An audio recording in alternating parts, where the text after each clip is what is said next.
আউযুবিল্লাহি মিনাশ শাইতানির রাজিম বিসমিল্লাহির রহমানির রহিম।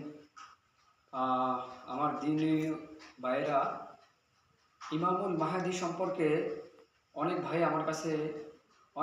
অনেক প্রশ্নই আমার কাছে রাখছে। তো আমি ইমামুল মাহদী সম্পর্কে শুধু একটা কথা বলি ভাই, ইমামুল মাহদী ইনশাআল্লাহ আসবেন।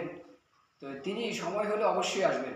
যতক্ষণ পর্যন্ত এই পৃথিবীতে একটা যুদ্ধ, একটা যুদ্ধ মালহামা হবে না, ততক্ষণ পর্যন্ত ইমাম মেহেদী আত্মপ্রকাশ করবে না। মালহামার পরে ইমাম মেহেদী আত্মপ্রকাশ করবে।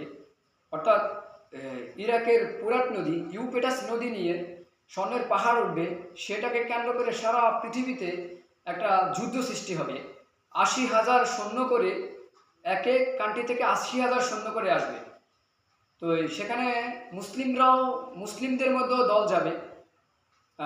আল্লাহ নবী সাল্লাল্লাহু আলাইহি সাল্লাম বলছেন যে তোমরা মুসলিমরা সজাগ থেকো, যেন তোমরা ওই ফিতনাতে না জড়াও।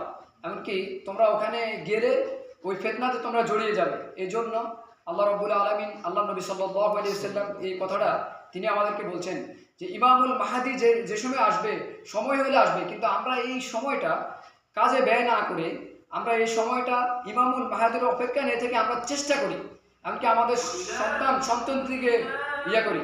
আমিন।